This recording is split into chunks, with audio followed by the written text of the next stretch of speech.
Hi, hello and welcome to the last problem solving session of Understanding Ethnography by Professor Nina Sabnani and from IDC School of Design, IIT Bombay. And I am Apeksha Gautam, and I have been taking all these problem solving sessions with you since the last 8 weeks. And with all these problem solving sessions, try to help you with the concepts that were shared through this course. And since research is not a very easy thing to understand, and also when it comes to qualitative research, it becomes even more difficult. Therefore, these nuances and these minute details in research, and particularly since we are focusing on one method in qualitative research here, which is ethnography, it becomes essential for us to understand all of these. And before we sort of start off with um, these aspects of ethnography, and maybe if you have a study in mind where you think that ethnography could be a very useful methodology, and that even if your research and your research questions might uh, have the essence of ethnographic aspects in them, where you'd want to answer your research questions with respect to some uh, not the whole of ethnography as a methodology, but even if some parts of ethnography could be incorporated, then even then this course and these problem solving sessions should and might help you with them. uh, we aim to sort of introduce the concepts here, and there are much in-depth things that you can sort of explore about ethnography. But through this course, we just want you to start off with your study and maybe visit the field and get some hang of it. And however, in 8 weeks, it was difficult to sort of explain and cover everything for me as well. But yeah, I have tried to at least focus on the major aspects that you should be aware of and you should have some idea about. Even if you get a little idea and a little experience in this through about this methodology and through these problem solving sessions and through this course, the aim is achieved. So yeah, we will see that if we have any joinees today. If not, I'll be just explaining a few more concepts where we had left from the last problem solving session. I'll be just moving forward from that. We have been discussing about, and we had been covering interviewing as a method in ethnography, and of method of data collection basically in ethnography. And with it with this we have sort of understood how it is linked to, and much, I wouldn't say linked, but it is uh, much connected and has a lot to do and has a sort of an interrelationship with the another method of ethnography that we sort of uh, discussed quite in detail, was observation. So when observation and interviewing go hand in hand, and when they sort of uh, are done together, they give you newer meanings out of the context. And these meanings are very essential with respect to when we sort of try and learn about a particular community, about a particular social group in general. And when we start understanding some aspects that interest us in this particular context, we might want to go deeper in them and sort of ask questions to our participants and get more and more knowledge from them. So yeah, we have been covering interviewing, and there are a lot of nuances of interviewing as well that I'd want to discuss in this last problem solving session. After that, there are also concepts of visual ethnography and how we can present our research to the world, which we might or might not be able to complete today. But all in all, through this, we have been able to understand how ethnography as a field, as a sort of a methodology is, and how helpful it is with certain aspects of research questions, with certain particular ideas. It might be more helpful to utilize it in your study. In other ways, it might not be very helpful, but yeah, the onus totally is on the researcher and how they'd want to conduct their study.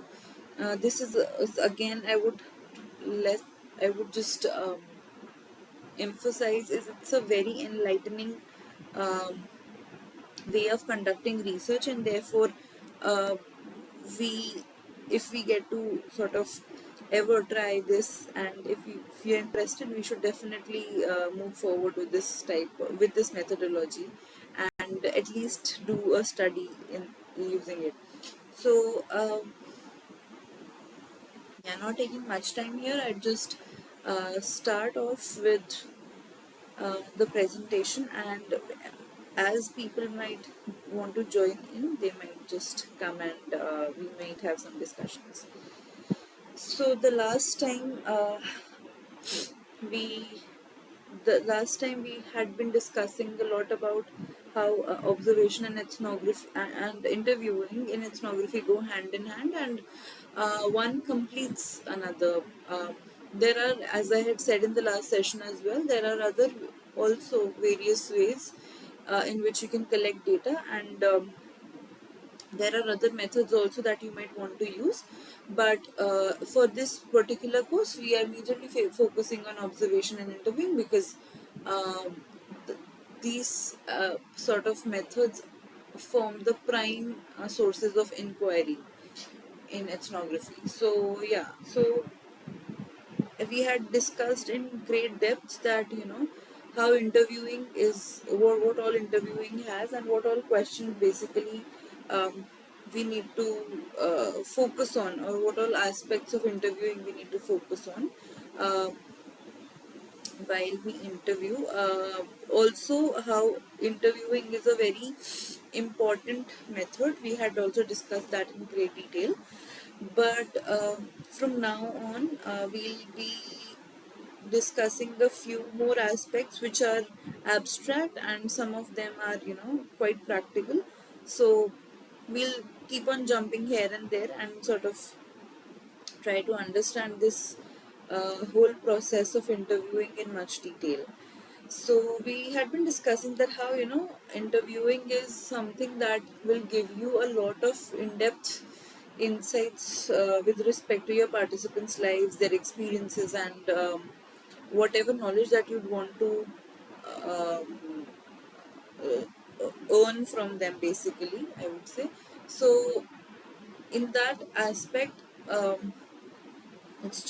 you might want to include observation and interviewing together, so as to have a wholesome, or sort of a much holistic idea of the context.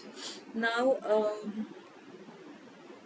as we move towards, thinking of starting interviewing our participants, we need to understand that interviewing is a very well developed skill over time, and it's not that if you just think of interviewing in ethnography or in any qualitative research methodology, for instance, you might not be able to do it just like that, because it's a skill which basically enhances, and which basically sort of inculcates through experience, and which sharpens through experience. um, and every time whenever you'll go to interview people, you will not get similar experiences. It's every time you interview people, you'll get very different experiences, and therefore um, you will start understanding how you might want to uh, curate your interview and your interviewing skills with respect to different participants. So the idea is basically, when we think of going to the field, we think of having an interview guide. You can see this word here. In an interview guide, I had discussed in the last problem solving session of, like, for a bit, but yeah, I'll just explain it again. But interview guide is nothing that it's just a sort of a structured set of questions that, or maybe just topics that you would want to ask questions upon in the field. So what do we mean by that is, like, if you think that there needs to be a flow of things that I need to ask my participants, so you might start with certain things, and then you will move to particular, you might just start off. So basically, when we start interviewing, there are three uh, um, phases which we call um, as phases of interview. So there, what happens is, like, when you just go to the field and you start talking to people, you cannot just you know have your first question as something related to your research question. It feels terrible, right? And you'll not get your answers as quickly as just entering the field and asking your research questions. So what do is first build rapport there, and we sort of um, make the participant comfortable enough so that they can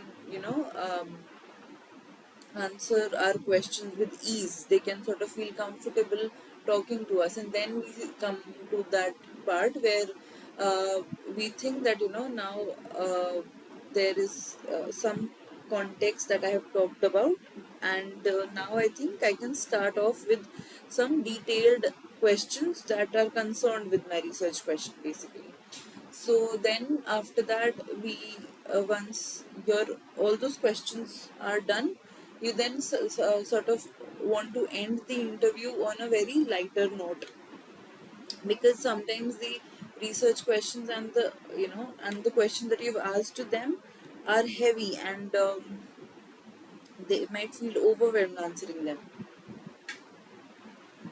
So once you're done with your thing, and you believe that I've got some sense of what I'd want to, then you sort of start closing the interview, and ask some random questions of, again, some everyday life sort of questions, where you might say that, okay, now um, you might thank them for their time, and then sort of uh, ask them that, what are you going to do after this, or anything like that. What were your plans today? Did I interrupt any of your plans, and things like that.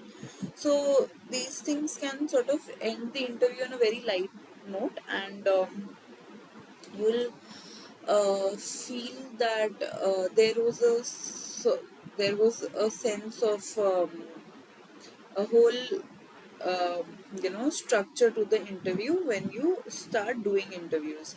So this guide basically is there to and the researcher generally builds this guide to basically start off with some lighter questions, more to greater detail with respect to your research questions, and then again end the interview on with lighter questions.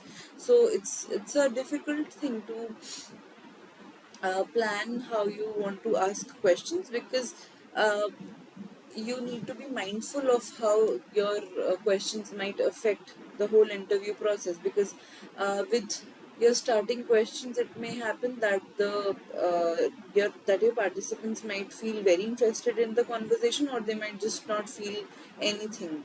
They might just even in worse cases, they might get offended about some things. So Yes, so so that's why interview guides are important, and basically they are just there to sort of for you to plan your thing beforehand, so that the interview does not go very unstructured. In very unstructured cases, the interviews are just there as conversations, but again, you might not sort of you might not be able to get any answers to your research questions, or you might not be able to ask anything about your research question, because in unstructured interviews there's a much higher possibility of topics and discussions going on a very different tangent than you might have assumed them to be, or you might have planned them in particular ways. So, yeah, therefore, interview guides are important. And like working from an interview guide, we construct a conversation that moves organically between these aspects, in between these various topics. And importantly, it is also open to new ones. So, we sort of, we can also consider interview guides as something, as a, you know, structured conversation that we plan to have with our participants. So there you might not be able to predict what kind of answers they'll give you, and therefore you might not have like a very structured thing. So in questionnaires, we're not concerned with what the participants are thinking about, and we just need objectively constructed answers from them. So those are very like short answers, and they those of questions like those have very yes or no type responses, and therefore you are just concerned about those things, because in those sort of questionnaires you might just want to assess your participants' responses based on how many participants believe in a certain manner or things like that. So all those things depend on numbers, and then how quantitatively basically you'd want to assess your participants' responses, right? So that is a different case altogether. So it's being structured, being very structured is wrong, being very unstructured is also wrong in this case. Wrong, but I would say inappropriate, because here in ethnography we are very very concerned with why if a particular participant is responding in some manner, why are they responding in that manner, are there any underlying meanings to their responses, or anything and everything like that. So here your interview guide plays a very important role, and you sort of create a conversation, you construct a conversation that basically can be modified as you move through the interview. So every time you are in that interviewing phase, you move from um, different, you move from introductory questions to more specific questions, and then sort of to at the end to more again basic questions, and closing questions, we might call them. So you move through them, and these topics, as you ask and as you sort of address these topics that are of interest to you uh, in your research, you try and move towards them in a manner, and as you sort of receive answers about them, you immediately construct newer questions in the interview, and that's basically an impromptu question that might come in from your side. So yeah, so while you're interviewing participant, you sort of also change and modify your interview guide right there, like at that particular moment in time, right? So this idea of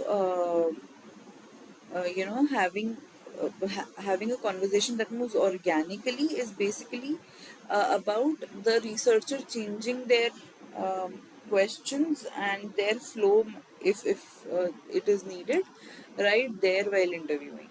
So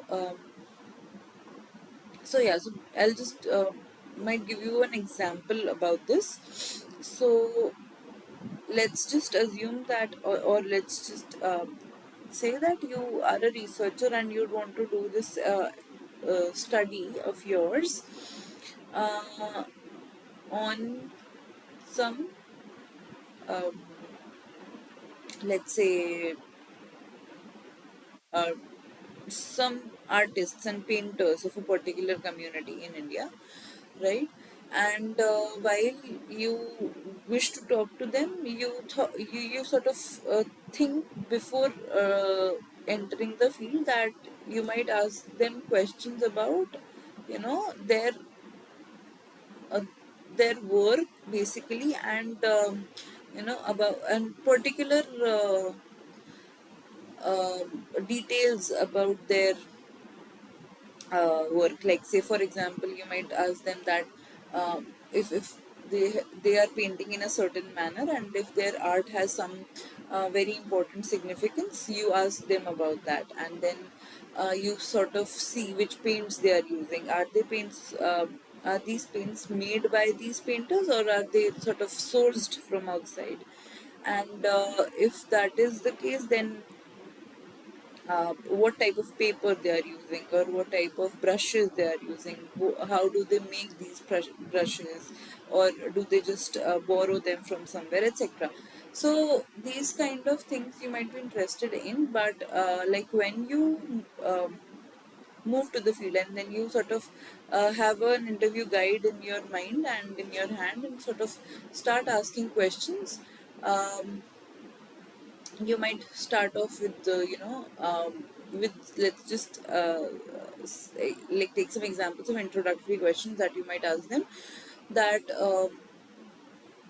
I have been observing your art since a few days, and I was very intrigued and very excited to learn, or maybe to sort of ask you that, you paint in a particular manner. There are particular brush strokes in which your hand moves, and all those things. So would you like to explain about that to me? How do you do it? How much time it took you to sort of master this kind of art?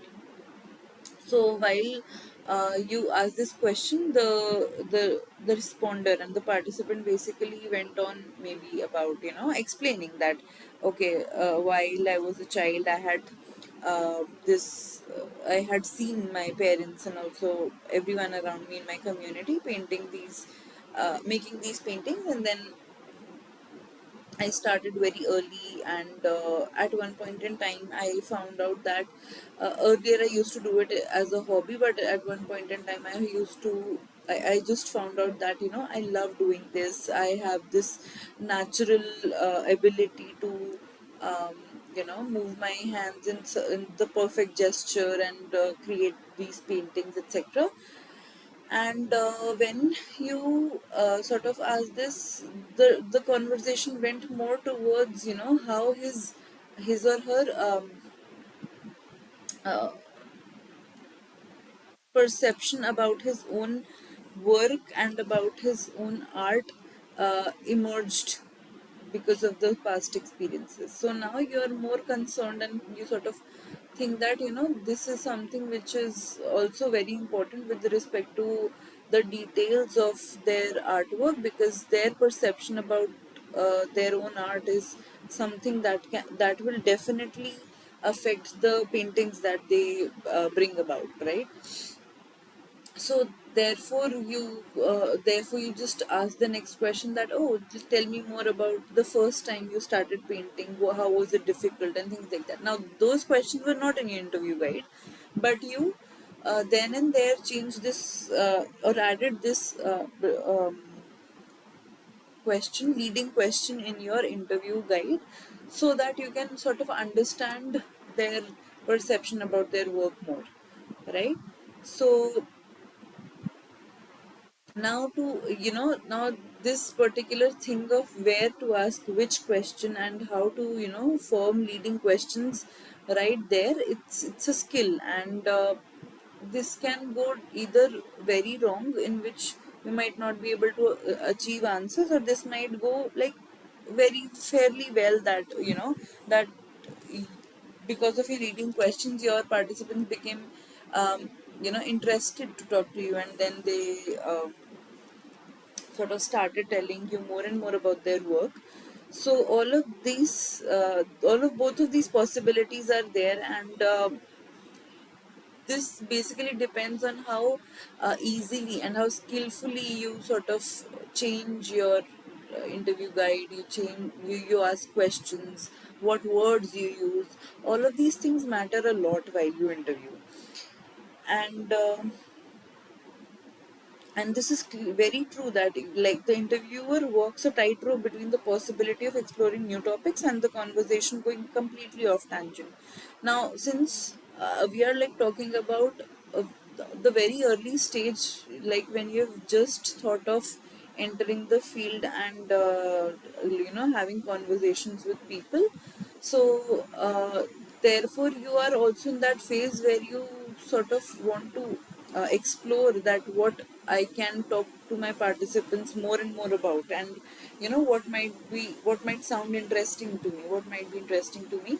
So all of these things you might be exploring while you are in the early phase of the research, before deploying your interview guide. And yeah, so in the first few interviews you just of uh, you just think of basically having broader conversations with people and not very specific conversations about something, because you are still at that stage of exploration. So now that totally depends on how you might be able to find particular or very interesting areas to talk about in certain interviews, and in certain interviews you might think that I tried talking about that but it went any like everywhere. So yeah, it totally uh, depends on the ways through which questions are asked, how they are asked, in what words they are asked, and in what circumstances they are asked. Even the situations around you and your participants while interview is happening also has a lot of effect on how they answer your questions. So all of these uh, things are there, but you cannot handle those situations. But what you can handle and what is in your control is basically your skill of doing an interview, and how nicely you ask questions, how how much you make your participants comfortable, how much you are able to extract knowledge from them. So, yeah, interviewing basically requires us to be observant and alert, to learn from events taking place around us and to bring these observations into conversation. So, um, as we had this example of a young researcher who had to, who just prepared a very nice interview guide and went to her participant who was a fisherman to interview, and she like sort of did not pay much attention to the shop to the fisherman's conversation with other um, with his customers and with other business people in the business basically who were there, and therefore she just focused on her own research guide and did not like move away from it. So that kind of thing should not happen, because anything and everything happening around you and your participant while the interview is happening is also important, because your participant will have certain reactions to whatever is happening around them. And if you sort of uh, put nice emphasis on it, and you observe it carefully, you will come up with newer nuances to your observations all in all, and your idea about the participant and their lives. So you might want to, and you might have to be very alert about everything that is happening around while the interview is going on. And with that, you'll be able to sort of talk about whatever is happening around with the participant. So uh, you have an interview guide and you might know what you want to talk about, but anything happening around you will sort of give you more topics to talk to while you're with your participants. So sometimes what happens is you run out of questions, and you, because you have not been, focusing very clearly and too much on the responses, and you might be rigidly following your guide in that aspect. uh, it becomes very a procedural thing, and therefore the interview doesn't last for a long time. So now when you have no questions, you might either have very random conversations with the participants, or you might stop the interview at that point in time. So both of them will not have a very nice effect, and will not sort of be the ideal conditions at that point in time. But uh, while you sort of observe, and when you're alert about everything that is happening in and around while you're interviewing, you get a lot of more um, topics to discuss with your participants, and you also get a lot of context with respect to what you want to talk about, right? So that is something. And if you base your questions, you generate impromptu questions right there, and you base your questions on whatever you just saw while you were talking to your participants, then then it becomes a very rich conversation, because both of you have a certain context that happened right in front of you, and therefore there's no scope of ambiguity between you two. So that becomes a very clear and very enlightening kind of an interview for the researcher. And so interviewing why is interviewing in one sense and very very important is that it brings the voice of the participants into the research. So since the research project is wholly uh, uh, you know something that the researcher wants to conduct in the field, but in case of ethnographic researches, the your participants hold a 50-50 share in the research, because they are someone from whom you are going to learn about. And then basically um, this idea of observing and spending time, all these things would be based on what the researcher believes and how they see things. But the only way in which the participants have a larger contribution is that what they convey in their interviews, and therefore their voice becomes an integral part here uh, in the ethnographic research aspect. So therefore interviews are really really important in ethnographies. Now, interviews basically enable us to access personal views, perspectives, and experiences. So, people will share their views about some things, their perspectives, their opinions, their beliefs, if you're very lucky, and they'll also sort of talk about their experiences. If we have reached a certain level of comfort with the participant. So all of these things are important in ethnographies to understand, because this is one qualitative research methodology, and therefore we are very very interested in how people think. So this is clearly one important aspect, because none of the observations will ever tell you what people believe in and what are their views about certain concepts. They might give you some idea about some things, but it is generally recommended that you talk to people clearly about certain views or certain things that if you observe, um, so that you get the whole sense of of their views and of their opinions. uh, yeah, so learn from incidents that we do not observe. um, Now there are times when the researcher is not there in the field, right, and they do not observe a lot of things that might happen, but it can be possible, and it's very possible in almost all the cases that what you whatever you did not observe, or just couldn't be there to see, that has an impact on your participants' ways of talking to you, or maybe on their ways of interacting. So, yeah, so with that,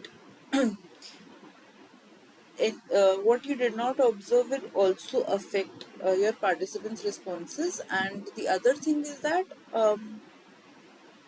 if you, just in case, miss out on a few observations uh, that might have been important, while talking to the participants, you might come to know about them, right? Some past experiences of the participants, some important happenings that might have happened, and or any sort of important reforms that might have happened in the community long back. So all of these things, they will basically communicate it to you, and you have like no other way to sort of observe these things right there. Finally, access multiple individual narratives.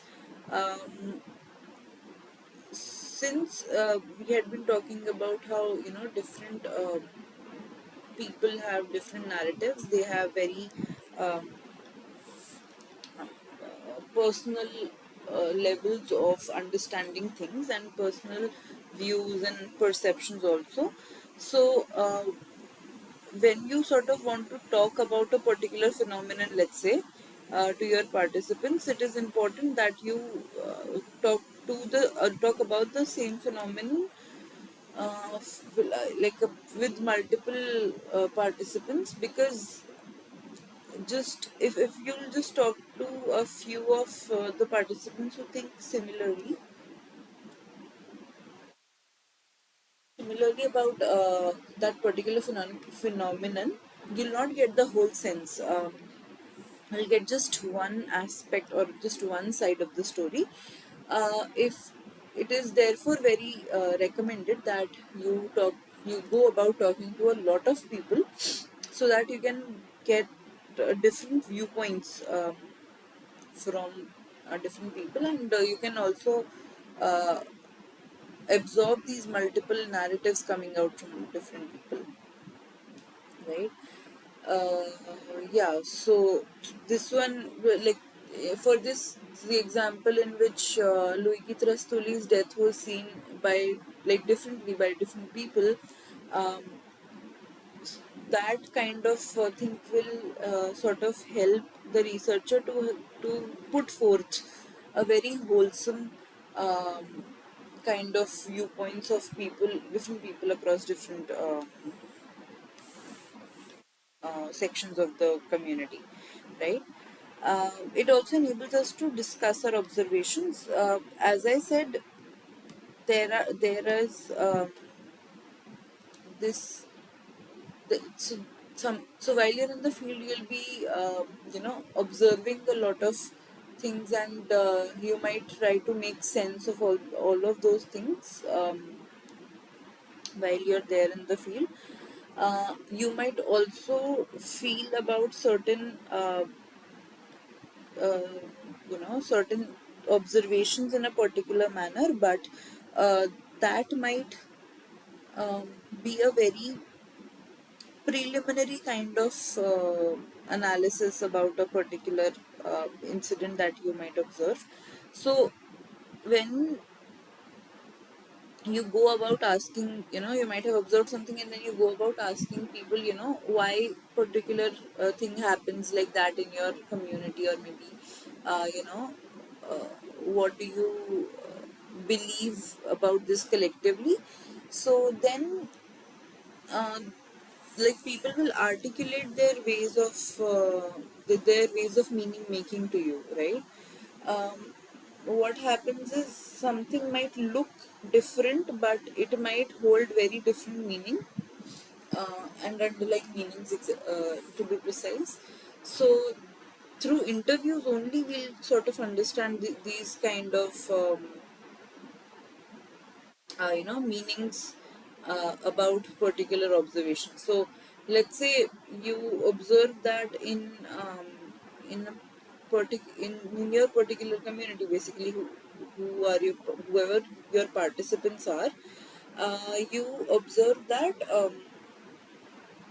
this idea of you know winking is very common, winking at one another. But it could be the case that in your community winking is seen as something very informal and as a wrong way of addressing people. But in your participants community it might be very normal, and it might be very um, you know it might be a very casual kind of a expression, where it has a this kind of a gesture has a different meaning, right?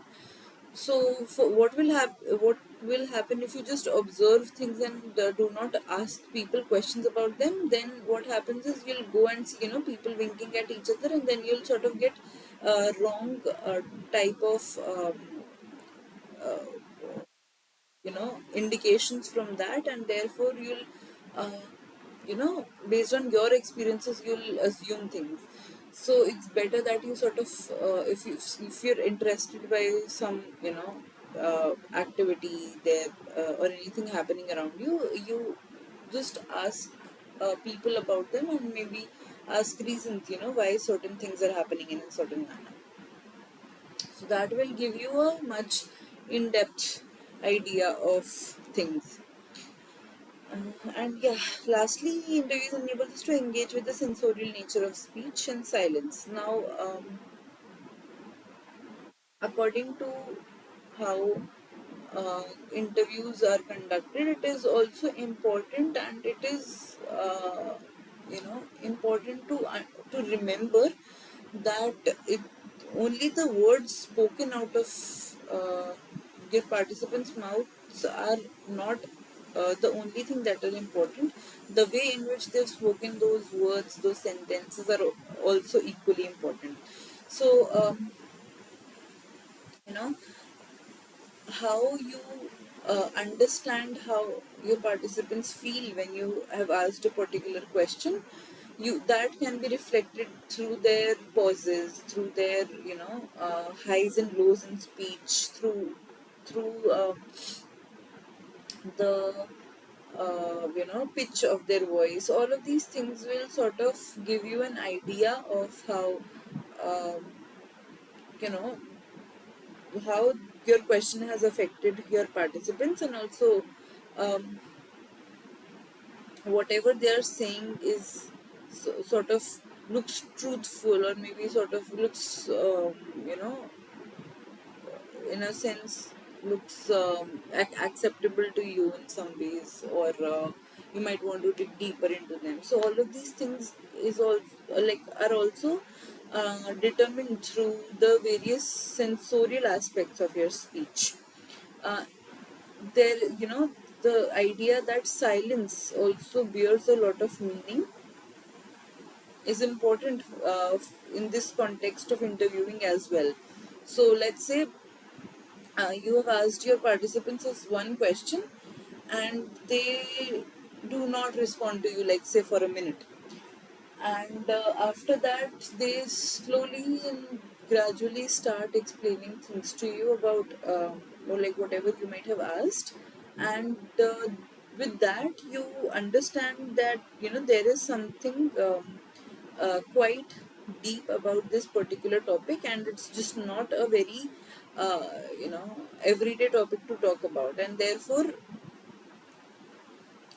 if your participants are feeling comfortable talking about it, if they are not feeling comfortable about it, if there are some silences which are comfortable silences, so then it's fine.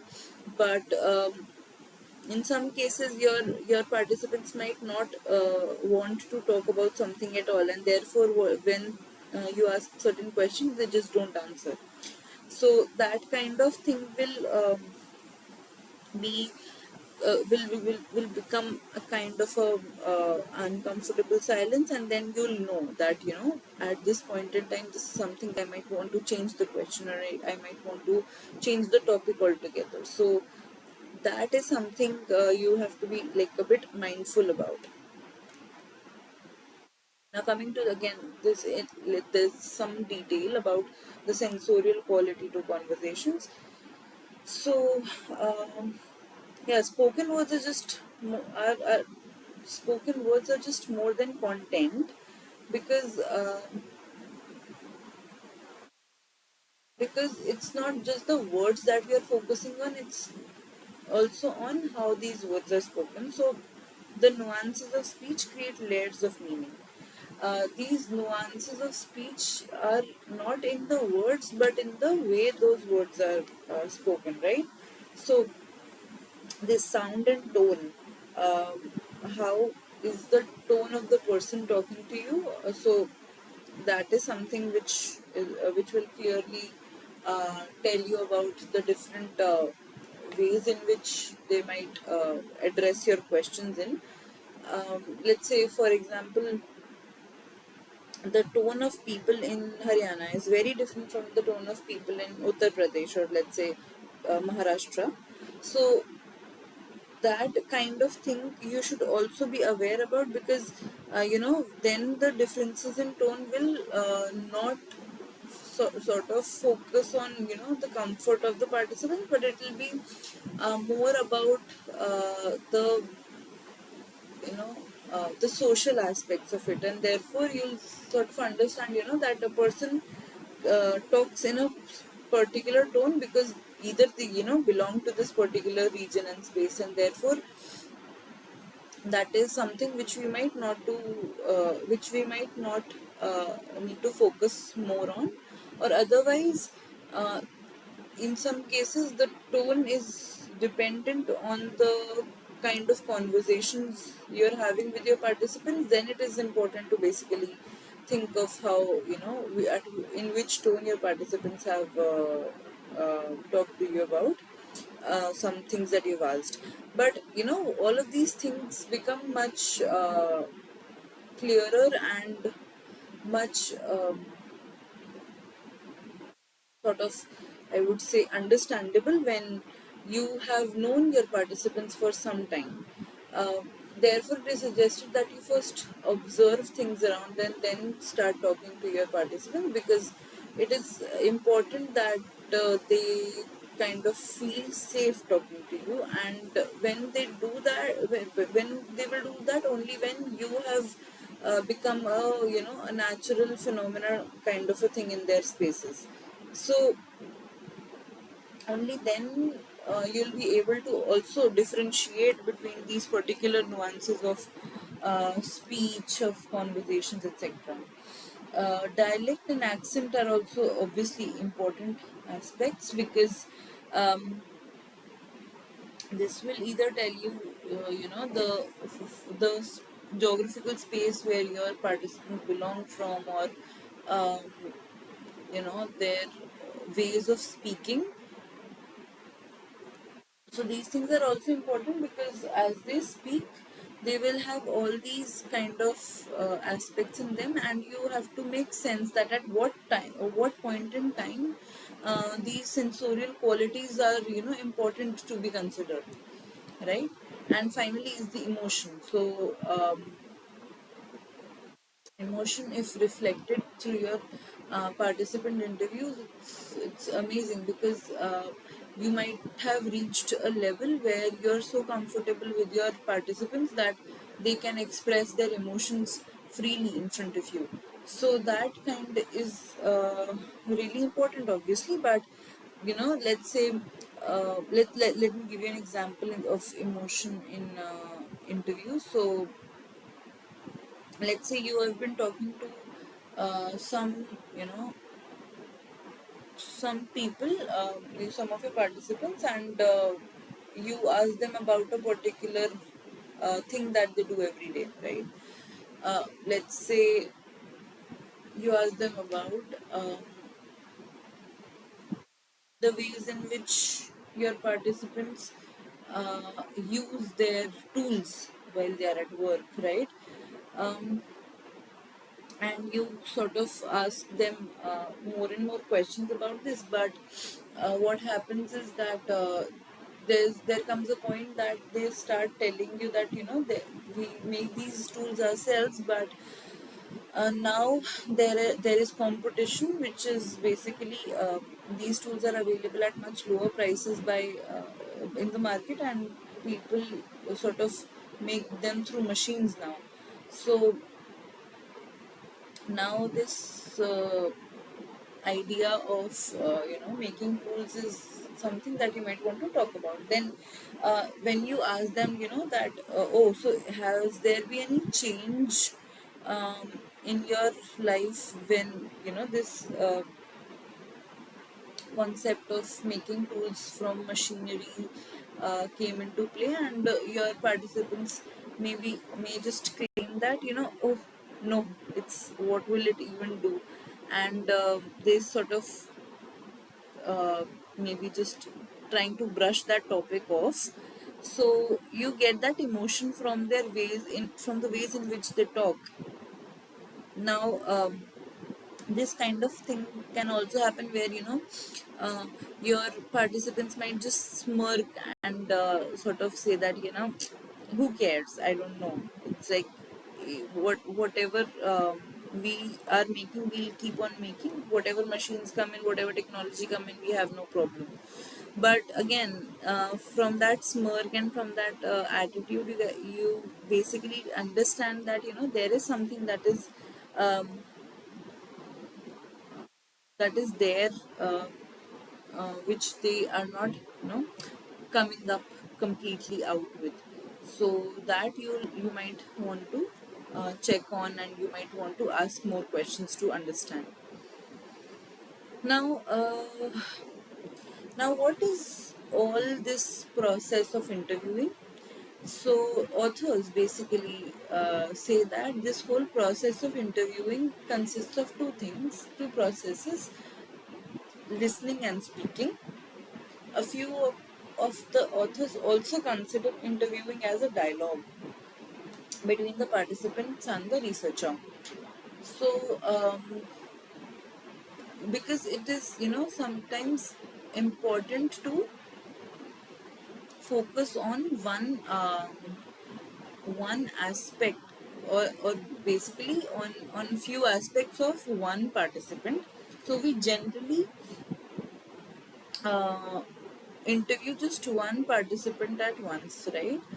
You might not be able to understand the nuances and understand the viewpoints of two three people sitting together, and you cannot sort of interview them all together, right? Because every viewpoint, every opinion matters, and every word that your participants say to you and how they mean it are also important.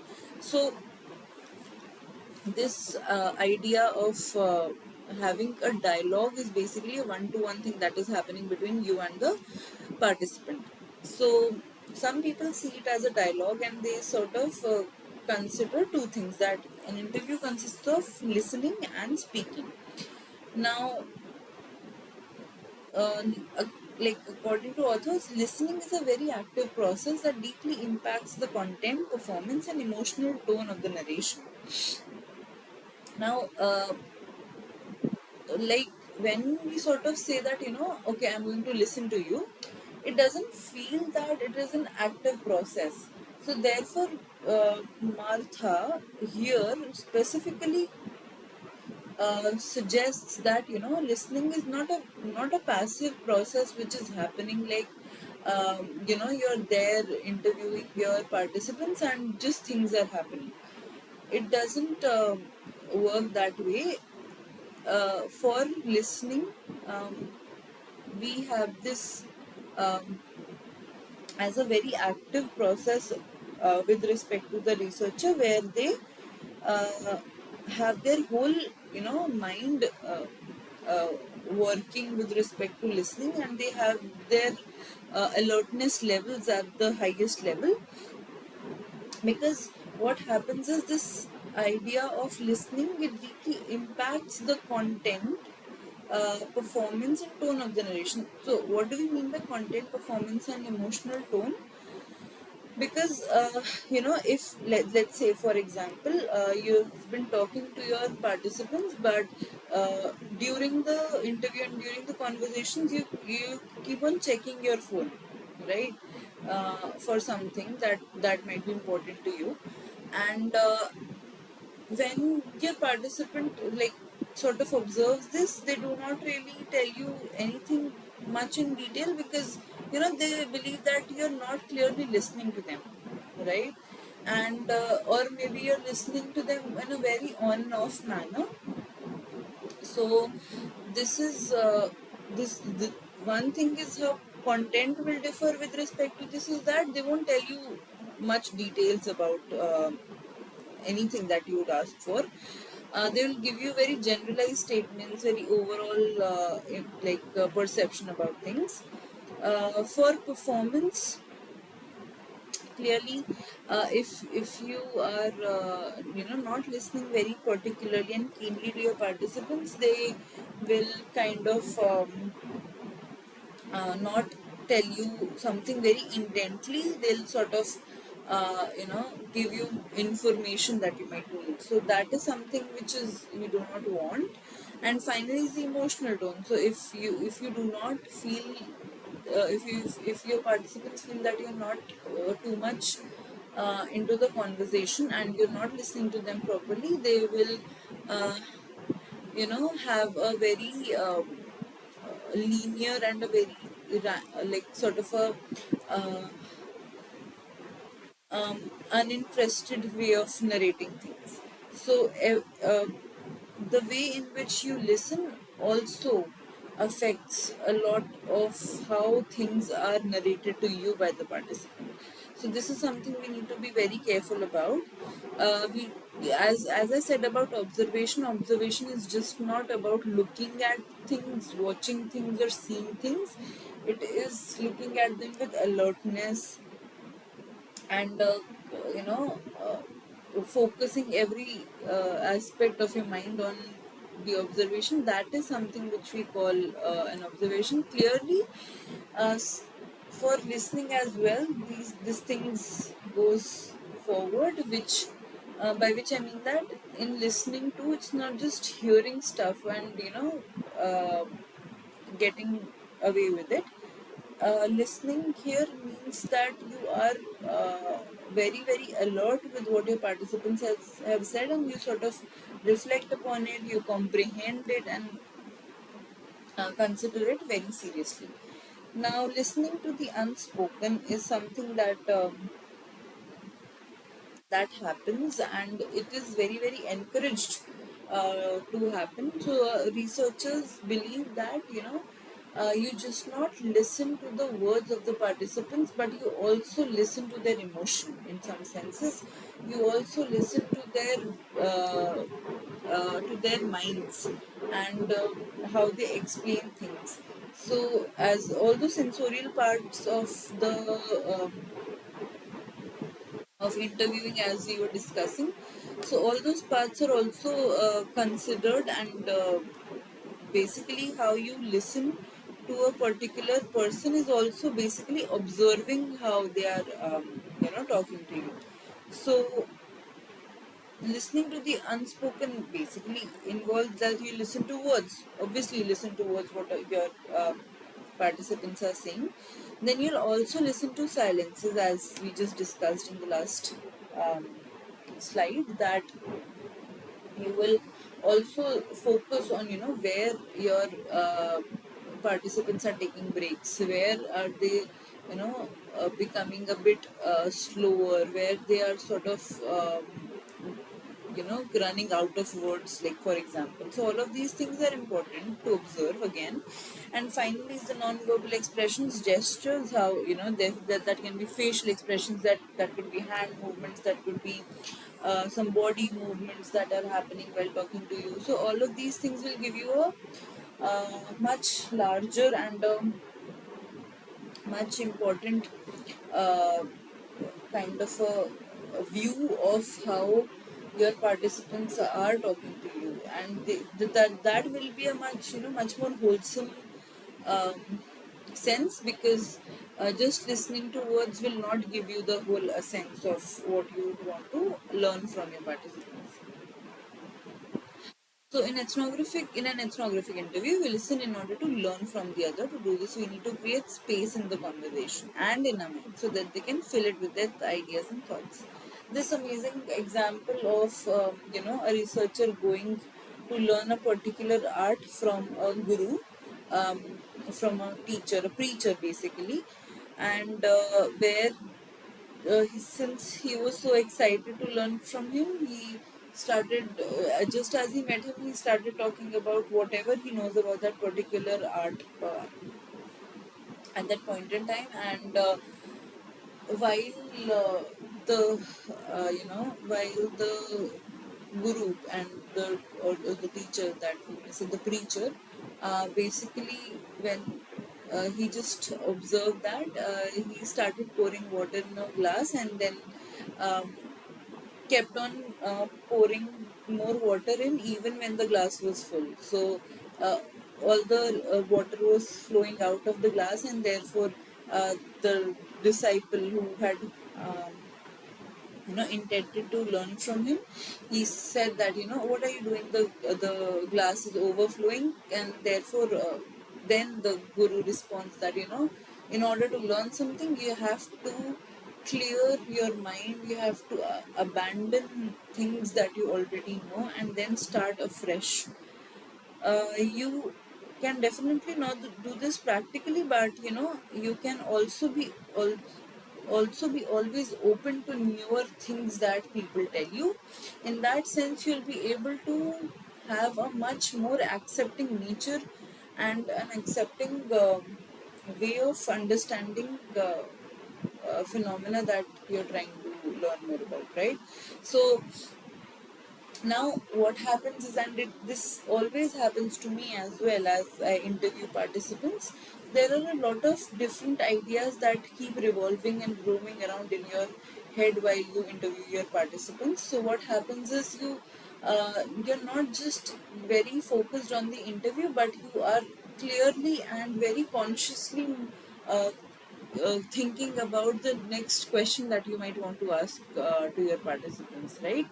So you are not there present at the moment, you are subconsciously planning everything and considering what question to ask next. And you might also just sway away in something while you're talking to your participants. So uh, basically this idea of being open to learn totally depends on how you have kind of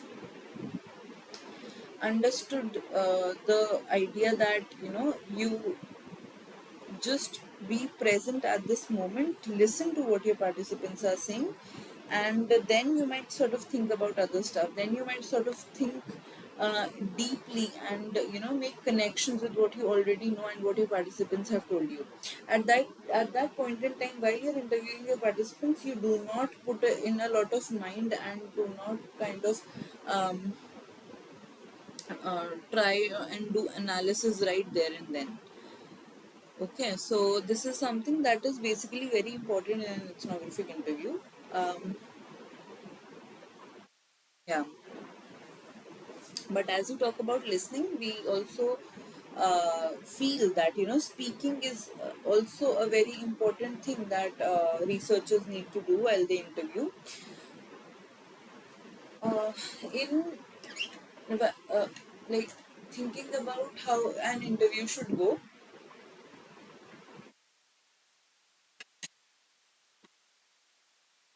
people generally feel that there is this I had also emphasized a lot upon this in the last problem solving session as well.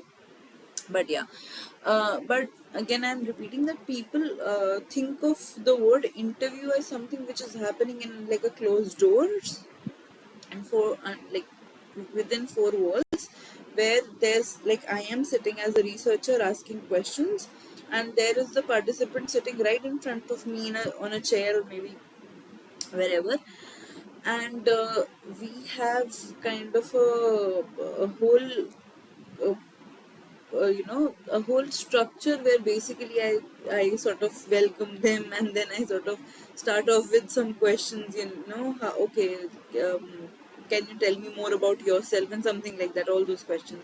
So ethnographic interviews are not like that. They generally happen in spaces where the participant is comfortable. Basically it happens in their context. So that can be, so your interviews can basically happen when they are making food. It can happen when they are working. It can also happen on the run, while they are walking to their, or maybe they are in their commute. It can also, these interviews can basically happen there, because what interviews are with respect to ethnographic studies, these are conversations that you have with your participants, and conversations happen everywhere, anywhere and everywhere. So these things are basically that ethnographers and researchers need to understand that they are not just question answering sessions that you have with your participants, and since it's a conversation, it cannot be just that your participant is speaking about everything while they are answering. You might also want to add into few stuff. You might want to, you know, excitedly know more about a few things, and you'll sort of keep on building this as a conversation than as something which is a question and answer session, right? So, what will speaking involve basically? While when we consider it with respect to the researcher, basically answering questions. So now what happens is, people, as I said, since we think of interview as a very structured thing where questions and answers are happening, the participants are not supposed to ask you questions. It feels that way, but it is not the case, since because it's a conversation and not a interview kind of a thing. You can have open conversations, and your participants can also ask you any sort of questions. Even that would be considered as an interview. And when you kind of because you're not the only one who's very intrigued by the presence of participants and their context. Even your participants are very excited to learn about who you as a person are, and how why are you so much interested in their lives, and why do you want to achieve in life, and all those things. So they are very very interested to learn about you. And while you talk to them about something, they'll also have counter questions to your thing. Let's say, just like for example, when I go talk to teachers and take their interviews, they sort of every time ask me that what I do, why am I so interested in teachers and their ways of teaching. Am I building anything, or uh, am I there to just collect data in order to just create a new um, teaching learning material for them. So all of these questions are there because they are skeptical that how should they answer particular questions. So they will clearly answer your questions based on how you answer their questions, right? So like for example, if I would have been interviewing teachers to build a new teaching learning material for them, they'll all come up and tell me things like, these are the things that we face problems with. Please make sure that you address this kind of a challenge that we face. And then they'll talk about only the challenges that they face while they're teaching, right? They will not talk about how wonderful experience they have had in their career teaching students. So all of this is particularly very dependent on how you answer your participants questions. And with your um, answers, they will build a kind of a narrative about you. They will build a kind of an identity of yours in their minds, and then they will sort of talk to you about in that sense, right? So your speaking in the interviews will clearly determine how your interviews are going to be. Again, responding to answers. So there are certain there can be certain instances in your interview where you might feel that you do not know where some points of your participants are coming from. So you might want to learn about their opinions about this. Then you might want to ask them, that why are you saying that? Is there anything that had happened with you because of which you are saying something like that? Again,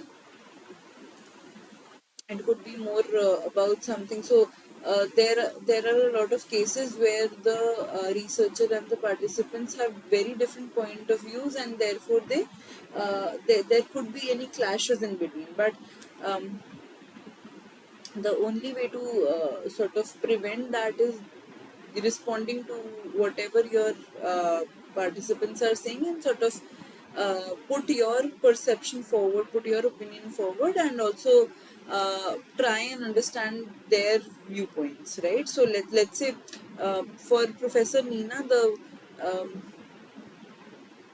this idea of this particular community in Rajasthan not allowing her to talk to the female members of the community might have felt very kind of problematic to her. It might have felt that um, they are controlling their women, and being very um, exhibiting chauvinistic behavior. So with respect to that, the researcher shouldn't just make inferences out of those things, but they should sort of address these issues and try to understand where their participants are coming from. So let's say she would have you know revolted, or maybe sort of kind of created a scene out of it, like where she would have sort of started asking and asking about the female rights in that particular community and things like that. But what happens is researchers basically kind of are there to learn, and with everything, even the idea that you see that this looks something very of a very patriarchal nature or anything like that, even then that is you're learning from the field. And like let's say somebody in the interview says something about so in that case they say something in a patriarchal manner. So how the researcher would respond to it would depend how the further interview goes on. Because if the the researcher gets offended, and they start to argue with the participants, then it will sort of become uh, kind of a hurdle with respect to how you can learn from your participants. Or otherwise what they'll do is they'll say that in my community women are given the equal opportunities, they are always asked about their opinions, and they are also given the freedom, or they are also asked to do whatever they want. There would be no restrictions on them. And then sort of while you are putting your community and your ways of looking at things forward, your participants will then understand that okay, there are differences, and how you address them, and how they talk about it, that's a different story. But uh, you responding to their answers is also something that will give you a very uh, broad and a very nice sense of how people think, right? Now, silences and gestures. So as we had just seen that these are also important. And but even your silences as a researcher uh, is sort of affects your participants answers. So when basically uh, let's say you do not respond much to your participants' answers, it might feel to them that you are just there to listen everything, and you are not basically having a conversation but a little interview kind of a thing. So that is again with respect to silences, how your participants might see your silences as. uh, Clearly gestures are also important, because if you know how excited you look while you talk to them, and how you know keenly you might uh, how keenly listening you might look to them, all of these things will sort of have a impact on how the interview will go on. So listening and speaking, like all engagements, are affected by the power dynamics between the participants and us. uh, as Why do we say power dynamics? Because when one person is stopping and when the other is speaking is basically a kind of a power dynamic that we might consider. Because if the participant doesn't feel equal to you, they might not talk much about whatever they believe, whatever opinions they have to you, right? So they wouldn't speak much, and they might also not be very interested to listen to you also. So in those cases, it's a very you know important aspect that we need to consider, that in uh, it's the way in which your participants interact with you also depends on the power dynamics that you have among you and the participant. So therefore, at every point in time in this particular course, we talk about um, giving a 50 literal 50% share of your research to your participants, because it is from them that your research study is getting into shape and basically forming up, right? So the power dynamics, if it isn't equal, it should be made equal, so that the speaking and listening processes of both the researcher and the participants can happen without fear and like without any interruptions, right? And constructing the interview as a dialogue as opposed to a Q&A session plays a key role in making it an equitable engagement. As I had said before, uh, in the very interview aspect, or in the very I would say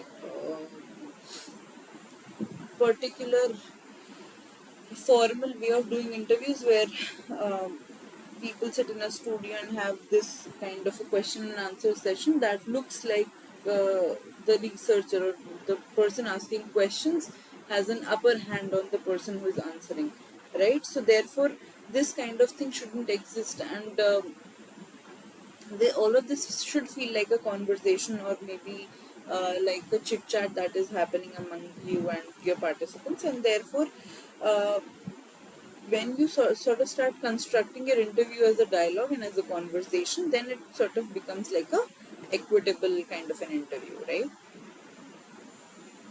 Now, why do we need to speak is we have covered this a bit, but yeah, let's just come to it quickly and see why do the researcher needs to speak and have like a conversation, right? And so the idea is that speaking uh, helps in creating a more comfortable and engaging conversation, which is clear, because if you won't speak, then that would be like one side asking question and one side answering to those questions, be the only thing that is happening there, and there would be nothing engaging and comfortable.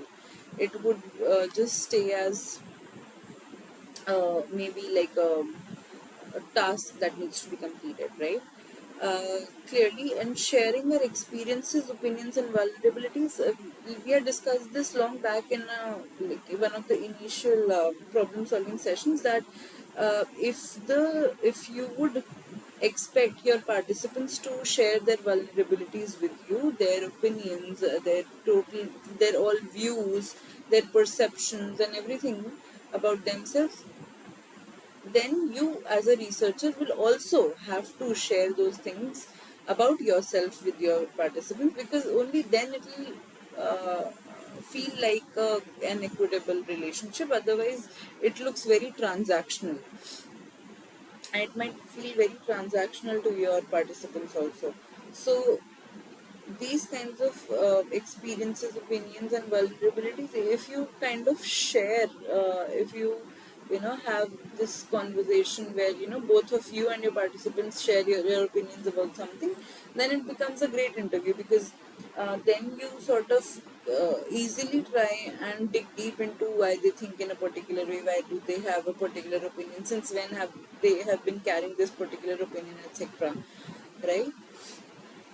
So this importance of speaking is uh, also entails building an equitable engagement and building an equal engagement, because yes, as I said, you are also sharing a lot of your information with your participants, so it becomes a much safer space for them to open up, right? And finally, it's validating and reflecting the understanding of the research. Sure. um, Now, validating and reflecting is basically because, as I said, while observing, you might have, you know, felt, or you might have observed a few things. Then you might have uh, built some ideas around that particular phenomena. But when you sort of, start talking to people about it, then you understand that, oh, this was something that I sort of assumed as something wrong, and it has nothing to do with these things, or maybe this has a very whole new aspect which I would have never known if I would not have talked to people, right? So yeah, so let's say this is, as I gave you this example, then in a particular community, that it's very common to wink at other people, and it means a whole lot of different meaning there, and it's a very casual thing to do. So if you just observe things and sort of, um, see that people are winking at each other, and somebody might also wink at you, if they believe that you have sort of um, indulged yourself in their community. So then you might just find it very weird that why people generally wink, and that looks a bit casual and like very informal. So then you sort of when ask people that, okay, in your community, what does that even mean, how do people greet each other in that sense. So all of that then gets validated, and then you get a whole new um, idea about why particular things happen in a particular way. And then you'll be able to sort of also understand that whatever you've observed, that has some backing from the interviews. And yeah, and basically this idea of conducting an interview is something that you really need to sort of reflect upon, right? Now let's come to again reflexivity, because reflexivity is always there in whatever you do in ethnography. So yeah, everything and anything, and whatever stage you're in, you always have to be reflective about it, because you know um, these kind of researches are not easy, and they require a lot of effort with respect to coming up of some output from it. You cannot sort of just conduct a study quickly and give your own kind of analysis about it, or your own conclusion from it, because it's something which is associated with a whole set of people, and anything that you'd say wrong about them will affect their lives in in the long run, right? So this idea of reflexivity is basically very important at every stage uh, in the ethnographic study.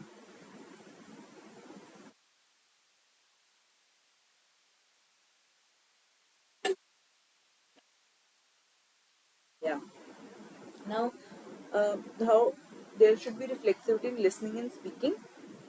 That listening is an interpretive exercise, and so it requires reflexivity. Why is it an interpretive exercise? Because you know, when you sort of talk to your participants and they tell you a lot about a lot of things, you immediately try and interpret whatever they have said, right? Because one thing is that if your language is not the language is not the same as your participants, then you first translate those things in your head and then sort of make sense of it. So this process of making sense of what your participants have said, you first comprehend it and then sort of have this interpretation created in your mind about whatever they have said, right? So you won't remember the exact words, but you remember the broad idea that you have been talking about, right? So this, since you clearly are you are a person with some perception, with your own viewpoints, with your own identity.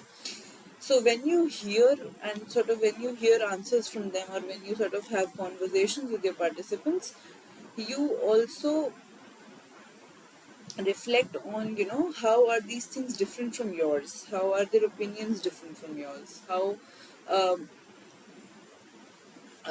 certain phenomena or certain gestures in the particular community are very different from yours. So all of these things are uh, important. And yeah, so as you listen, you kind of interpret a lot of things. So once you interpret, you need to sort of see that am I interpreting everything in haste, or is it something that comes up very frequently, and therefore I'm sort of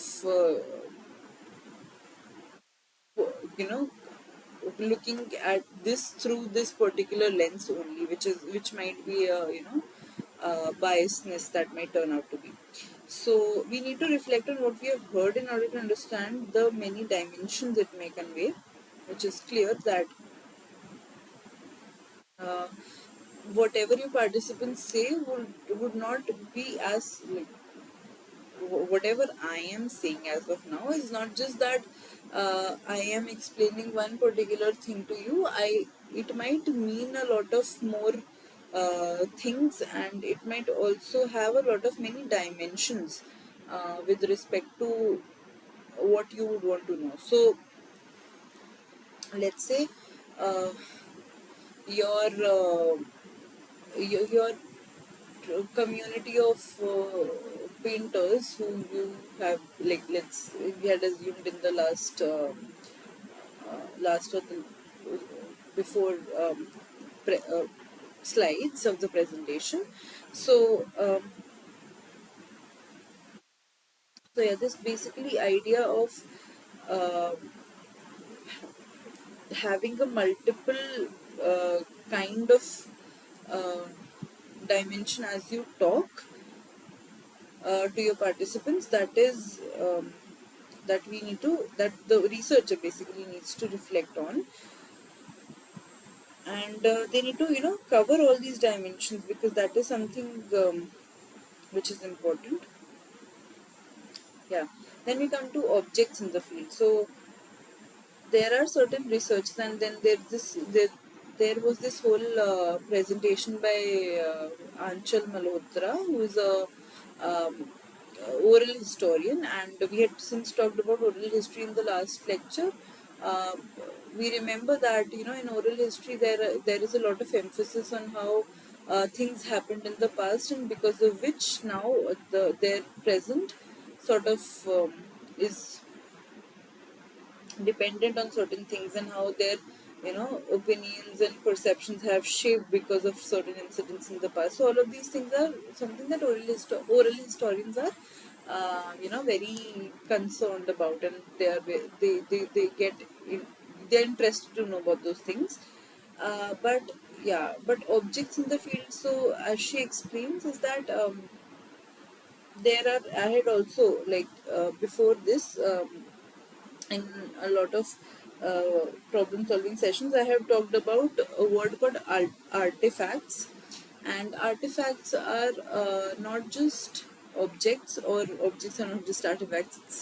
It's basically not interchangeable. So, but what the idea of artifacts is that you are going somewhere to conduct a research, and you kind of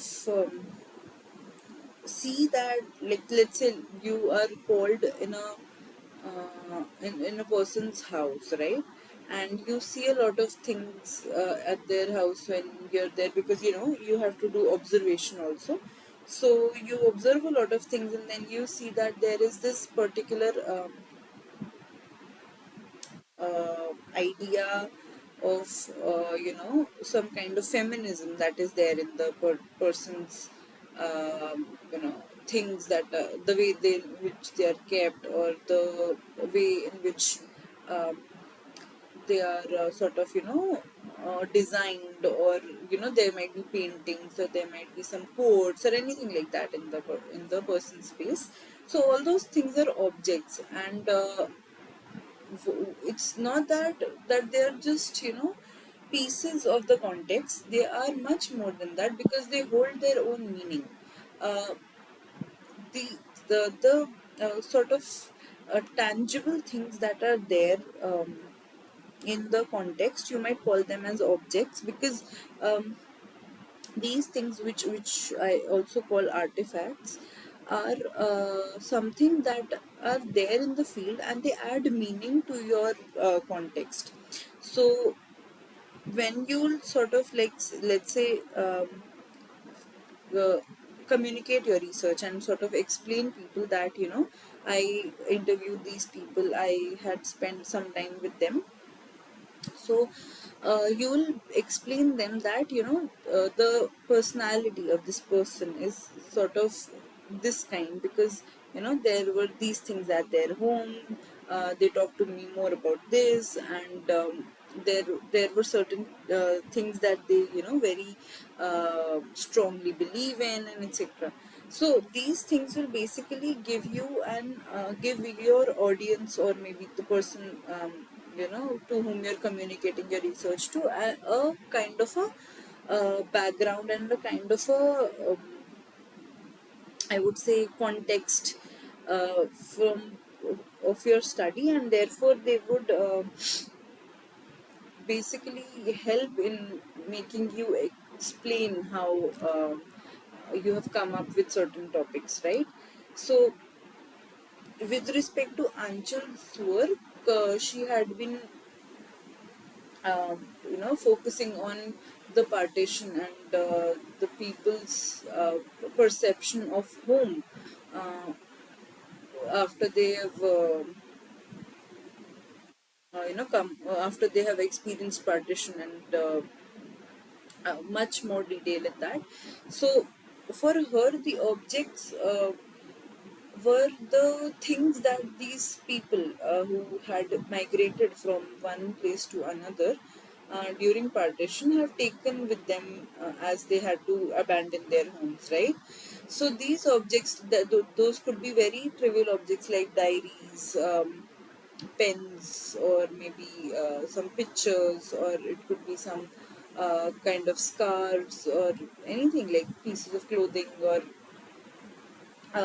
anything that they find they might have taken with them while they migrated to another country. So all of these things are part uh, come as you know uh, I would say they build the whole context, and they sort of help in understanding that there is something that is associated with them, and the participants have a kind of a relationship with these objects. So these objects can basically act as guides for recollection and aged memories, and she's working in oral history. Therefore, for her, this idea of objects working as guides of recollection of memory is important, because you know um, as we had learned that memory, the oral history is based on how people remember some events that had happened to them in the past. So yeah, that kind of thing is clearly there, that with those objects of the partition, those little things that they had brought with them, are objects which basically help them recollect things, which basically reminds them every day of partition and things like that, right? So an object becomes a physical evidence of belonging to a certain place and at a certain time. And as I said, these are tangible things which are there. Um, and they do not have the meanings of their own, but they are, attributed meanings by people who, whom to whom which these objects belong to. And these become physical evidences of belonging, uh, of a particular time and space. So the time and space is basically something which is really important, because um, the context of your research and how these objects are at play uh, come up in the context of time and space. And generally, like in ethnography, obviously, time and space play a very major role, and the idea of what particular time we are focusing on, what is the space, they are like very, very important to be known, right? So the narrative built around objects or recalled through them constructs a social ethnography. So, as I said, these objects do not have meanings of their own, but there is a narrative by the participant which has been woven around these objects. And the narrative, like in the case of Achal Malhotra, is that she could find the objects that people took with them while they migrated.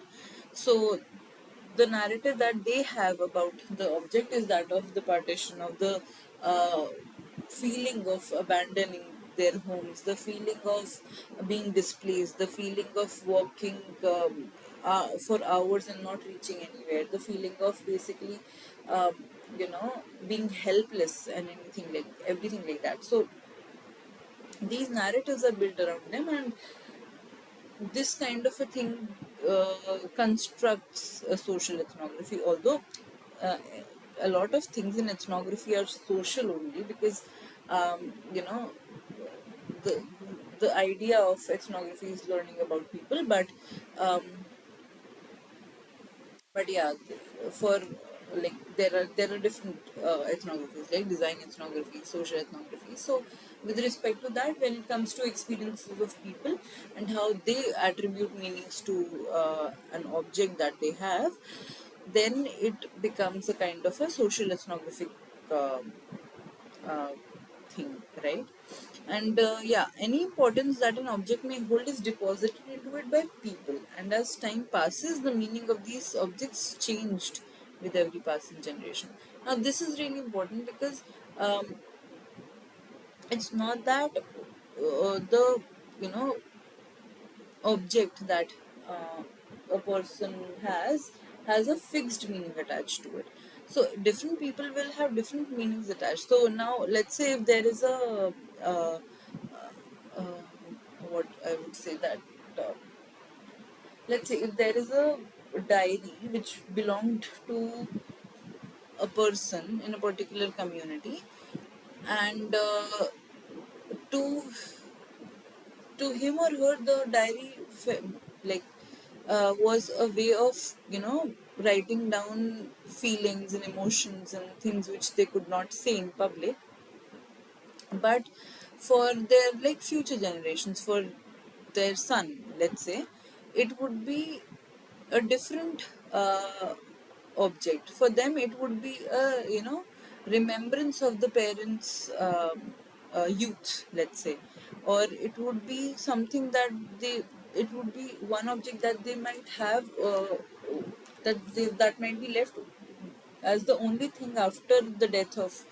their parents, right?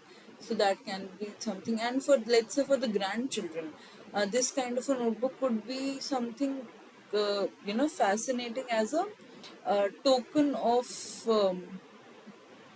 history, which included, let's say, very in earlier ways of writing, let's say, different kind of papers, different kind of pens, and all of those things. So for them, the content in the diary might not matter much, but what matters is that becomes a different scene, and therefore, for even for the great grandchildren, it will again become a very vintage kind of a object that they might have, which they think will have a lot of value if kept close to them. So that those kind of things, and also this might also involve the great grandchildren's considering it as something of a high monetary value, right? So yeah, this kind of association of meanings and the importance that one has of particular object is like changes through as they're passed to different people and through different generations.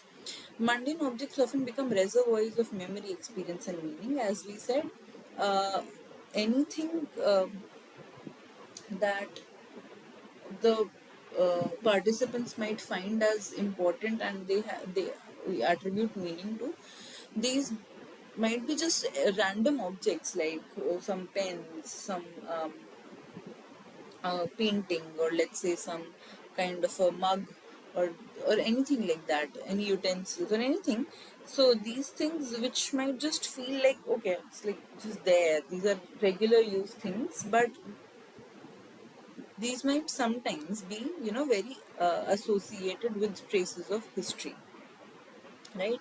And for those who experience an event of history, they continue to be get affected by it, because uh, as oral historians believe that, the past is important to be considered because its traces are seen in the present, and it might also, in some senses, uh, you know like determine how particular behavioral changes are seen in people, or why people behave in certain manner. So it could have any level of influence on the present scenarios, right?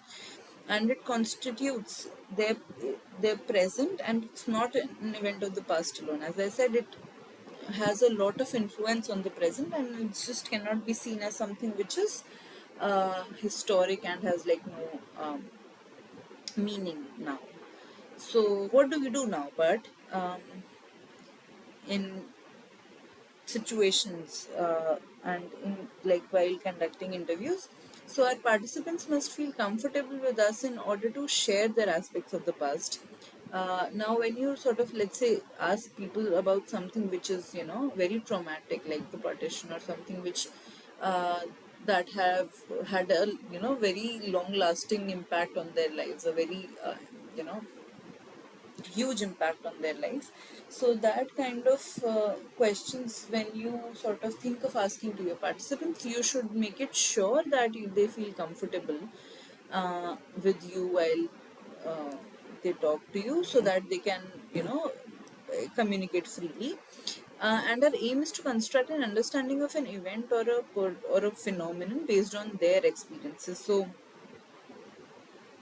yeah, so since we are interested to understand what kind of what was the event and how did this happen, but in ethnographic interviews and sort of in qualitative interviews, we are much more concerned about the understanding of that event, not just the event, not the details of the event. When it happened, what happened there, and how long did the event sort of occur, and all of that. It is there, it is important, but the major aspects which we are concerned about and which we want to learn more about is that how different people see it differently, and how their understanding of that particular event and that particular phenomenon of the past is different.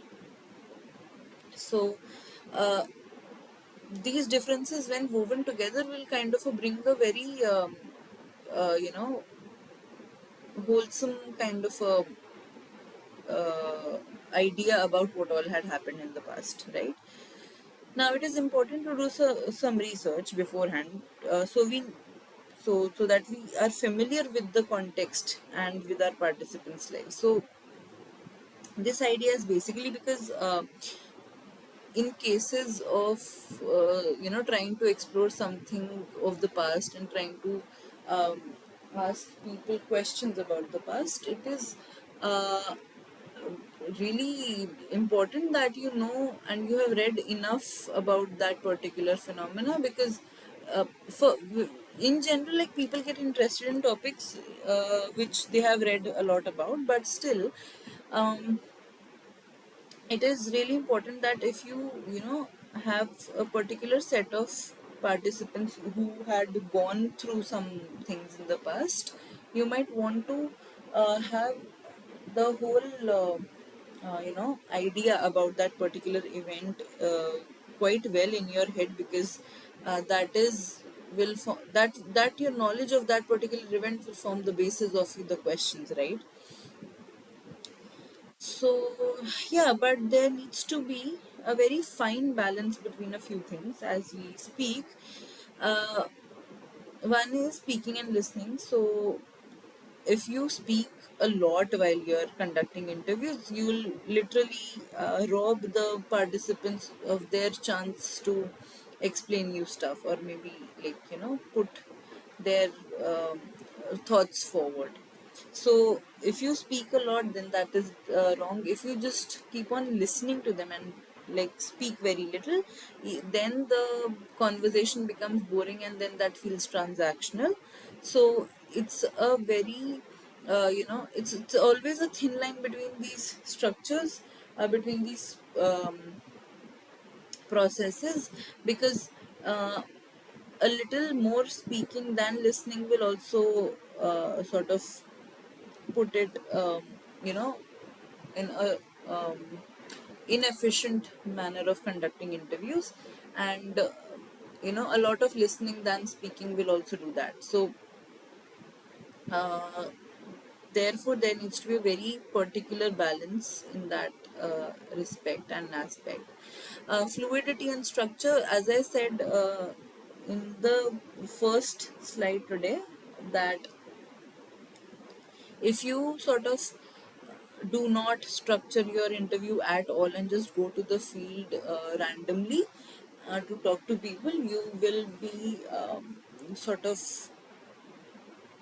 trapped in the in innumerable topics that you'll talk about with your participants. So you will have no control of the interview, and therefore any conversation will lead to anywhere, right? And if you maintain a lot of structure, it is also possible that your interview goes in a very linear and boring fashion, because then you kind of are not listening to the participants what they're saying, and you're not making leading questions, but you're just following a particular rigid structure that you've had in mind. So again, this fluidity and structure have to be balanced at all costs. And finally, empathy for the other and a desire to learn from them. Now this is a very, very important aspect of the whole idea of doing ethnographic research, because while doing ethnography, since we spend a lot of time in the field and you know we have a particular interest in the lives of our participants, we learn from them, we spend a lot of time with them, we literally spend a considerable amount of the year, let's say, with them, doing things together, making things together, having conversations. And while doing all of this, we build relationships with our participants, and these relationships generally turn out to be very strong if everything works well, because both the researcher and the participants feel that they have built something out of their conversations. They have they sort of have like a collaborated project with each other, and therefore that kind of you know uh, relationship uh, where the researchers and participants are considered as stakeholders is something okay. But when, since so much of time has been spent with each other, there is a sort of an emotional kind of a connect, and clearly a very uh, uh, I would say personal kind of connect that happens. But that basically makes space for empathy. But what happens is, if we are so much connected with our participants, and we sort of um, just don't know where to stop, then we are losing out on the opportunity to learn from them, because then we start feeling that, okay, we have become a part of this community, and everything what this community does feels natural to me now. So you don't now no longer have that particular inquisitive mind to understand and sort of look for something which may be of interest to you. Everything feels kind of uh, something natural to you now. Yeah. So therefore, again, we need to be very specific with how close we are with the participants. We should be close enough that we build a very strong relationships with them, but also we leave scope from learn like scope of learning from them, right? uh, Now, we attempt to listen in order to understand and untangle complex experiences. With respect to listening, as we say, uh, in so while listening, what happens with respect to listening is that we uh, try and interpret. So as we said, listening is an interpretive activity, and therefore we try and make sense of whatever we have heard from our participants right then and there. So, but all these experiences, let's say this experience of the partition and things like that, are very complex to understand. We cannot just um, say that, okay, we listen to our participants, and we can now make sense of it. It's difficult, because these are complex phenomena that have happened, and these have their very different meanings with respect to different participants. But only through listening it is possible that we try and make these a bit less complex, right? And finally, to be reflexive is basically to be aware of our presence as researchers. This is exactly what we have been talking about, reflexivity. So, since our presence in the field makes a lot of difference, and makes a lot of difference with respect to how uh, you know your participants perform in front of you in certain ways, and how they uh, you know how their activities differ when you are not there and when you are there. So it's like impossible to be that fly on the wall. So therefore, your presence in the context as a researcher is obviously there, and you need to be very mindful of how that affects your participants activities. Then our subjectivity of how we perceive things differently than with our just add it.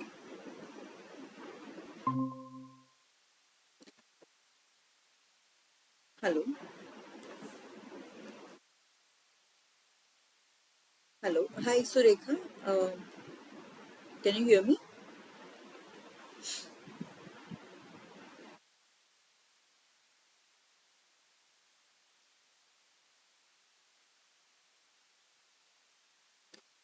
Hello Surekha, can you hear me?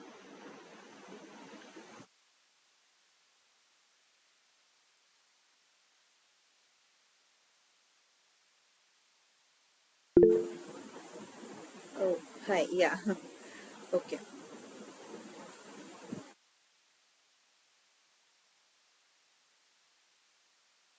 about you. So I have been discussing all through after interviewing.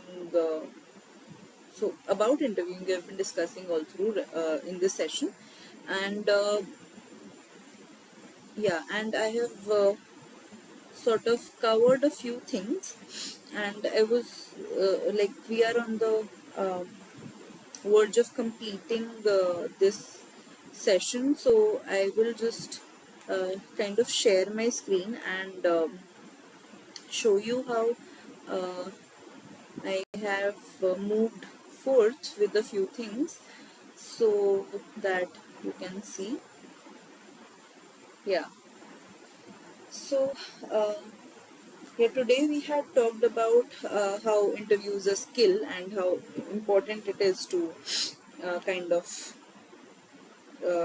focus on how well you can conduct a particular interview, and it helps us with a lot of things that basically it will help you unravel a lot of hidden knowledge that basically you cannot tap through observations.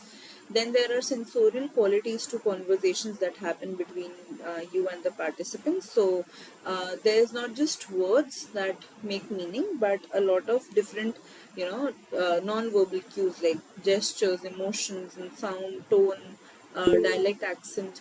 All of these things are also important. Uh, Okay, no problem, Surekha. If you have any questions, just add in here and I'll sort of answer that, right? And let me know uh, if there is anything you want to ask, right? You can just type in. Yeah, so we've been talking about this. Then, how interviews should be more of a dialogue and a conversation than just a question and answer session. And therefore, when we say of a dialogue, we talk about the uh, two different aspects of listening and speaking, and how the role of the researcher as a listener and as a contributor to the um, interview works. We also looked upon that now, and we also like sort of particularly focused on one of like how listening is important, how speaking is important very specifically. We also talked about how reflexivity is important while we listen and while we speak, but basically in listening, because you know through listening, through the process of listening, we are trying to make out meaning from the conversations that are happening. Then we talked about there are certain objects which we also call artifacts in the field that hold a lot of meaning. These are the tangible things that you can actually see in the context, which might include um, some things that you might see in your participants' homes. It can also be some um, you know some elements in the workspace like the tools that your participants work with, etc. And these are in like non-living things which basically have no voice of their own, but the narratives that the owners of these objects basically and the meaning that they give to these objects are something that are communicated by them, and they keep on passing with generation to generation, and they hold different meanings to different generations as well. We have also discussed how participants how basically what is the uh, aim and objective of doing interviews, and how do we sort of start off with them. And there is a need to maintain a very fine balance between a few things, that basically you must not speak too much and listen very little. It shouldn't be the case. You must not just listen to all the conversation and just like contribute nothing to it. Also, your interviews cannot be like very unstructured. It should have some structure, but it shouldn't be that rigid that it becomes a questionnaire, and yeah, and how much attached you are to the uh, uh, participants also makes you, sometimes go very blind towards certain aspects of them. So if you are too much attached to your participants, you might not see something that you could learn from them, and if you are not very attached, you're not attached to them, then you'll not get some answers that you'd want from them. So these are again some fine balances that we need to um, see. And then we were talking about that to be reflexive is basically to be aware of the following things. um, and with respect to interviews, our position in the context is something that we need to be really really aware of. um, our position means that we are here, when we sort of conduct an ethnographic study, we are here to learn from the participants, and we are somebody who wish to bring the aspects of the participants' lives into the mainstream knowledge. So our position in the context is neutral and not like very someone who has a very higher position or someone who has a lower position, but something which is quite neutral. And our impact of the research on the participants is really, really important to consider, because in no ways you would want your research to be uh, you know, a kind of a threat to your participants at all.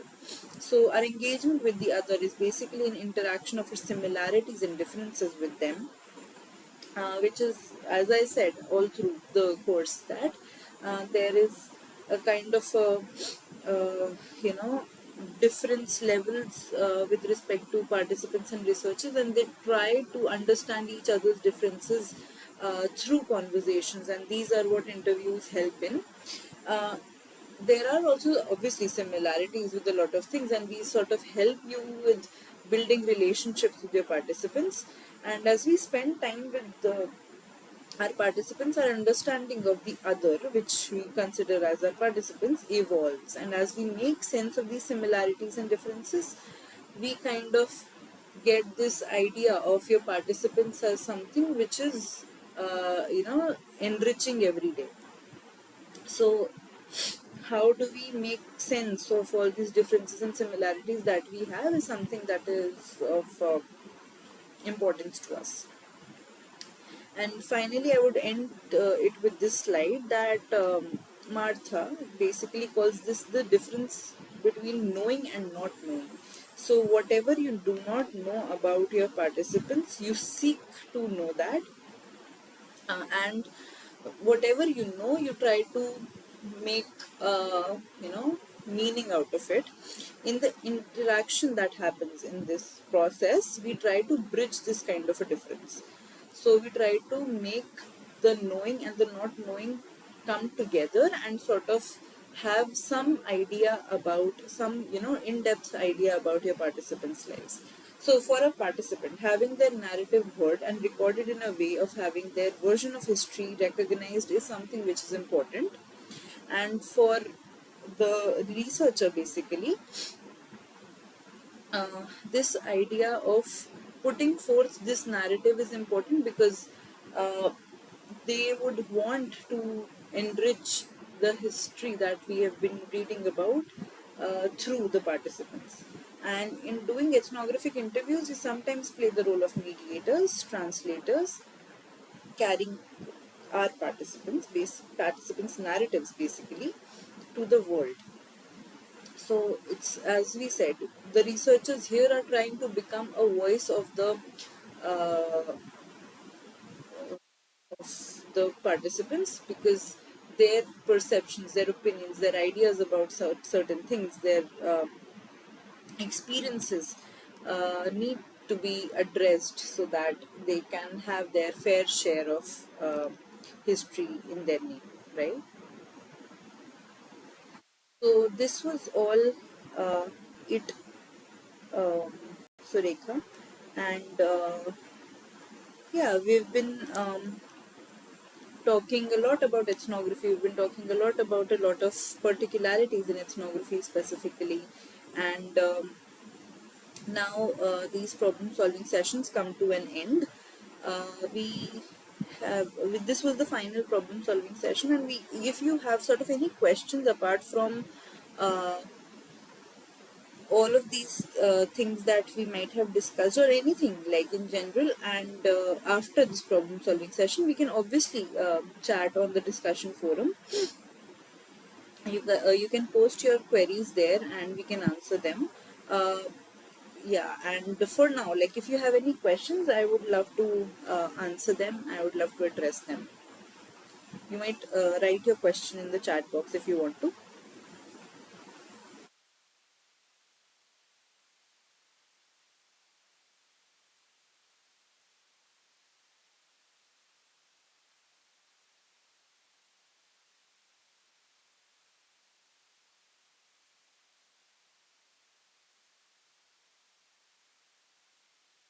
uh, okay. Okay, are you asking about the presentation?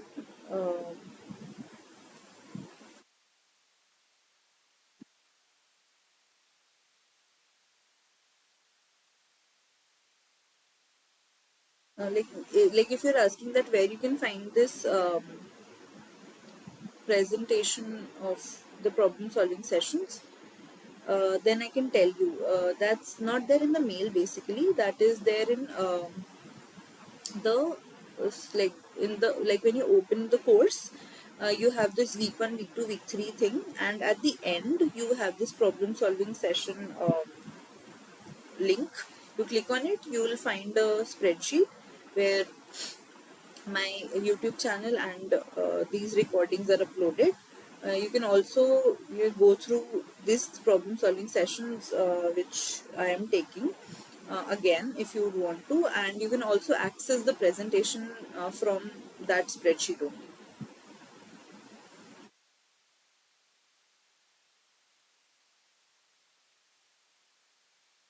Is something that you wanted to ask?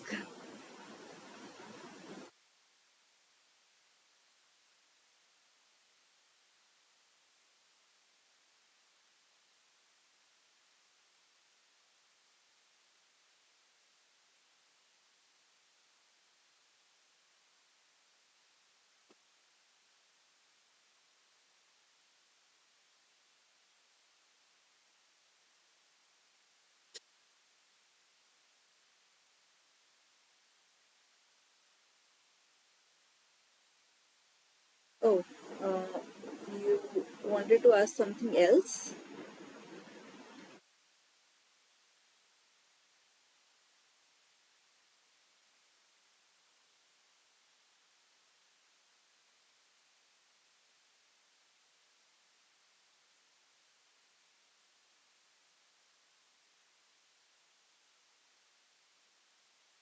Oh, okay. Uh, you'd want me to explain the concept of other to you, like what I mean by the other, basically, when I say of the other. Okay, yeah. So we have covered this in like one of the problem solving sessions in the very initial problem solving sessions, but what the idea of other is that there is this. So when excuse me. So when this idea, of trying to learn from people came in, and this so so with the background of ethnography, we had learned that there was this idea that Europeans and the West basically had to just thought about learning about the foreign lands. The foreign lands meant the all the um, lands that were unknown to them and that were other to them. Now, the other word here means that which does not belong to them, but which is a separate entity altogether, right? And in with that respect, they would go to some African country, they would come to India, or they'd come to anywhere, or some Asian country, and they would consider that particular country as the other country, and something as a foreign land, right? But as sociology and sort of this idea of research in sociology kind of emerged, this idea of ethnography came in, and then researchers suggested that this idea of other um, is very problematic, because if you consider your participants as a very different entity, you won't be empathize with them, you would not have a connection with them, you do not will not build a relationship with them at all, right? So if you have this kind of a foreign attitude with them, then it will be difficult. So this concept of the other had always been with the researchers, and it sometimes sort of helps you to detach yourself from the participants so that you can learn from them, right? What happens is sometimes in ethnographies, and basically because in ethnographies you spend a lot of time with your participants, what happens is that you develop a kind of a relationship with them, and this relationship is so strong that uh, that you would not kind of find any problems with their uh, ways of living, or maybe with anything, and you would not stay inquisitive enough to ask enough questions with them. You would accept all the answers that they're giving to you. So like in our families now, since we have spent our lifetimes with them, we won't question their beliefs now, because we have seen all those things at that particular stage, and everything that they say is natural to us now. It doesn't feel very kind of new or inquisitive to us now. So this concept of other is like a very safe distance between the researcher and the participant, through which they can learn from one another. So the researcher tries to consider the participant as the other for some moment in time, so that they can you know learn from them, they can sort of question them about things, they can sort of uh, build their understanding about the participant. And for the participant also, somebody coming from outside and just trying to learn about them is a bit scary, right? So for them also, the researcher for some time stays like the other, who's an outsider who has just come to learn from them. And with time, but however, this otherness basically tries to fade in, and then there's this a balance between um, the concept of how the researchers see the participants and how the participants see the researchers, right? So yeah, so whenever the researcher sort of um, attributes the participants as the other, they are trying to basically um, they're trying to consider them as an entity from which they can learn, right? So this is something which is the concept about.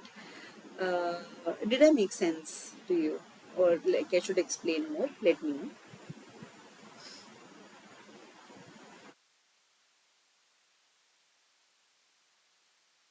Okay. Okay, so yeah, if you have any more questions and doubts, yeah, yeah, please let them come in.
Um, so for okay, so for cognitive ethnography, so there are various kinds of ethnography that are there. Also, when it comes to ethnography, let's say design ethnography, social ethnography, cognitive ethnography. So what happens is the idea of ethnography stays there. Like the idea of ethnography is that we have a some participants in mind, and we sort of go to their context, we go to their places, and we spend a lot of time with them, right? This is the whole idea of ethnography, that basically is there in the different types of ethnography that you might come across, right? But in cognitive ethnography, and let's say design ethnography and social ethnography, the objective of doing this research is different, right? So in social ethnography, it would be majorly about trying to understand social relationships with people, trying to understand some social phenomena maybe, and in design ethnography, it's basically trying to understand how designers, or basically how certain designs are created, how designers work, or maybe in that sense. And for like cognitive ethnography, it could be majorly spending a lot of time with people to understand how they think, right? And how their thinking processes work basically. So it's not that there is a particular set of people that a particular cognitive ethnography, or let's say design ethnography, will focus on. But eventually what happens is that like let's say for design ethnographies, you eventually come to some people who generate designs. So you'll generally be sort of interested in those people, and you'll conduct the study on them. But it's not that I cannot do design ethnography on some people who have no background of any sort of a design, or let's say any sort of an art or craft. Similarly, in cognitive ethnography, it's not that it's only for experts. It can also be to just understand the cognitive processes, the thinking processes of anybody in general. But what kind of objective we have is basically defined by these different types of ethnographies. So also in certain cases, these are not whole ethnographies, but these studies like cognitive ethnographies and others might have aspects of ethnography in them, and therefore we call them like cognitive ethnography, design ethnography, etc. So ethnography is like the bigger concept of having participants, staying with them, spending a lot of time with them, questioning them, learning from them, going to their particular context. So that is something which is there. And then with respect to different types of ethnography, the population cannot be defined like that. Like it's not that it should only happen with experts, it should only happen on experts or anything like that. So, yeah, did I make sense? Or are there any more questions? You can just ask me more if, with respect to this kind of ethnography, if you have any more questions.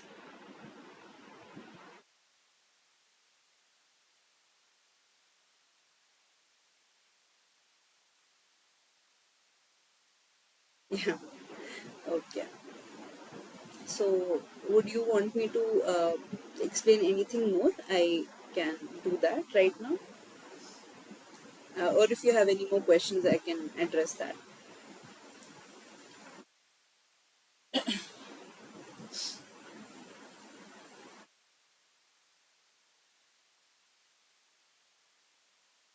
Okay.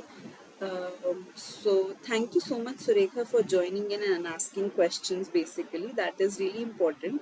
And the problem-solving sessions have been um, conducted basically for addressing these questions, these kind of questions, and these having this sort of a conversation between a person, like somebody as a facilitator, which is me for this course, and the people who have taken up this course. So. Now, since we have completed like 8 weeks of these sessions, You might, if you have any more questions, you can post them on discussion forum. We'll answer that. And like after this, all of the, so basically I've tried and tried to cover the basic, very basic aspects of ethnography which you need, which you will need when you go to conduct your first ethnographic studies. And all of those things, if you keep in mind, it will turn out to be a very beautiful study, and it might turn out to be a very nice experience for you. So yeah, it has been a uh, fun, I would say, phase of problem solving sessions with you, Surekha. We had been joining in very consistently, and we had had some nice conversations together. So yeah, thank you so much for the experience. It was an amazing time with you. And yeah, just if you have any thing to talk about, you may write in, or you can just ask any questions after this on the discussion forum, and I'll be there happy to help.